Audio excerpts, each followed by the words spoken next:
Hi, everyone, and welcome to the special simulcast, the Neil Haley Show and the Love Is Podcast. I'm excited to welcome the host of the Love Is Podcast, Kim Sorrelle. Kim, how are you? And, when you talk the shows and you get really, really excited, Kim, it's one of your favorite shows, I know. I do. I was in the theaters, like the very first showing I could possibly go to see the first 3 episodes of season 4. And I love The Chosen. I love what you guys are doing. I love both of your characters. Kirk Woller, you have been in over 170 films. You got to be kidding me. I don't know. We're the same age, and I can't imagine that kind of energy to be in that many films and TV shows, X-Files, and so much more. You played college football. Man, I don't know who knows that about you, but you played college football and won some awards, leadership awards, and have done all kinds of things. Welcome to the show, Joey, Vahedi.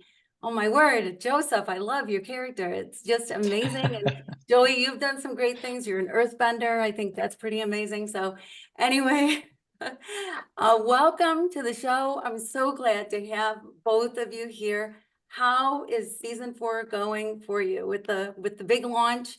And did you ever expect it to be in theaters? It's been remarkable to see the feedback that we've been getting. I mean, we started off as this indie web series. No one really knew what was going to happen with the show. And then here we are 4 seasons later, about to shoot season 5 in this coming spring. It's become this global phenomenon. It's reached over 700 million people. We have people from all different parts of the world telling us about how much they love the show, how they feel they connect to these characters. They feel like they're seeing these stories in a completely different light for the first time. So, as a performer and just a human being, it's so cool to see the impact that this show has had on people. That's awesome. Kirk, same question to you. Well, I will say it's strange to see your head the size of a bus when you go to the movie theater itself. That's always very trippy to see. And yeah, I mean, come on, I'm blown away by the success of the show, and it's a privilege of a lifetime to be a part of something that seems to be having so much genuine impact on people.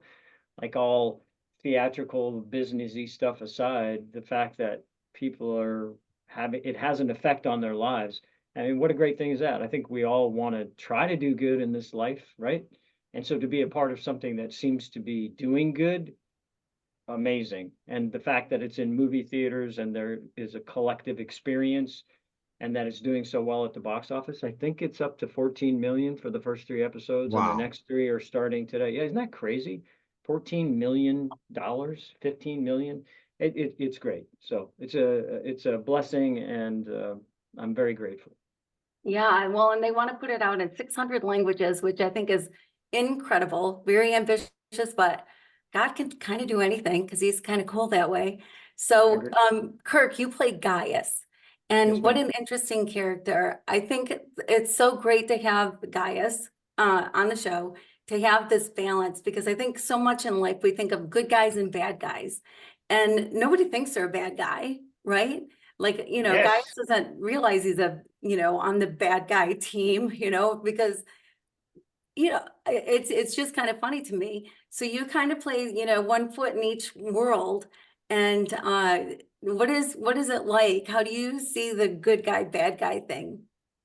Well, I don't, you said it so beautifully. I'm so happy to hear you say that. Nobody thinks they're a bad person, ever. And you could take the most notorious people in history. Nobody thinks they're bad. Everybody has a reason for why they do what they do. They justify what they do. All of us do, from cheating on our taxes to infidelity to whatever. Everybody has a reason that's justified, and they stand behind that reason. So nobody thinks they're doing a bad thing. So I think it's the same. That was my approach. You can never judge a character. I know Joey, I believe, is the same way. You can't judge the character you play. You have to honor them, step into the shoes. Literally, I'm stepping into the shoes of somebody else. So I need to honor that. I need to respect that. And it's very easy to vilify Rome.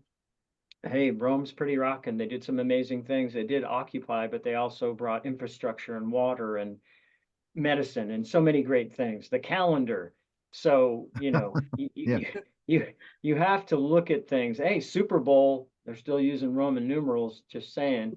So you got to have perspective on this. So I think I approach it in that way, as humanly as possible. Now, Joey, is your character a bad guy or good guy? That's a good question, right? You know, because some people think of him as good and some bad. You know what I mean? Yeah, sure. Well, Thomas, I think, has this unfair reputation of being called doubting Thomas. You know, Right. I don't think Thomas is a doubter at all. If anything, I think he's someone who questions. And the reason he questions is because of how much he loves Jesus. I think a lot of people can identify with that I don't think anyone ever questions someone that they love or something that they love because they don't care. I think they question because they care so much and they're afraid to lose that. So I do think doubter is probably not the best phrase for him, and I would say if anything, he probably, in my opinion, cares about Jesus the most.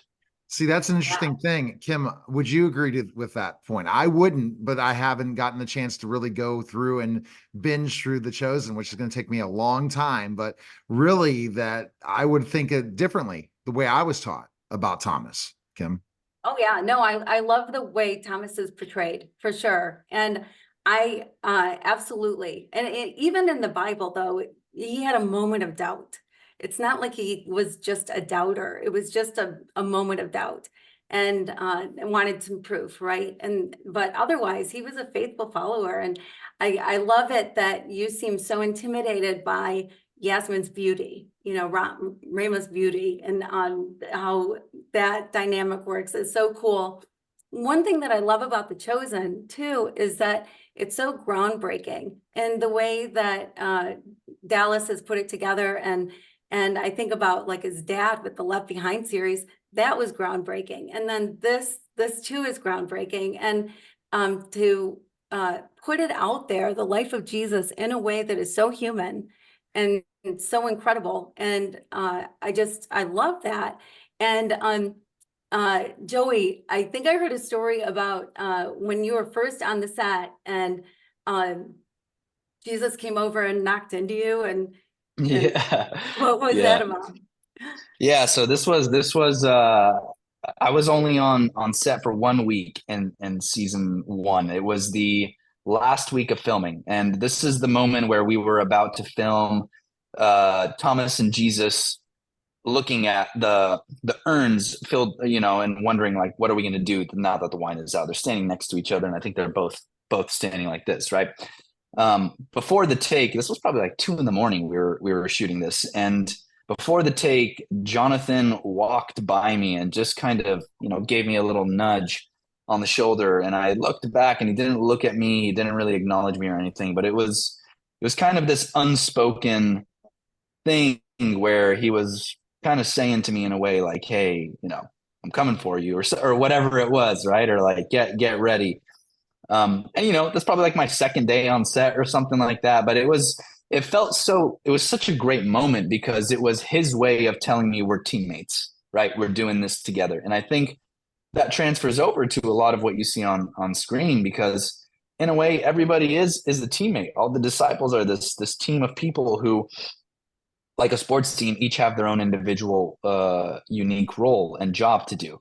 And sometimes that stuff clashes because people feel like someone's not holding up their end of the bargain or what it is.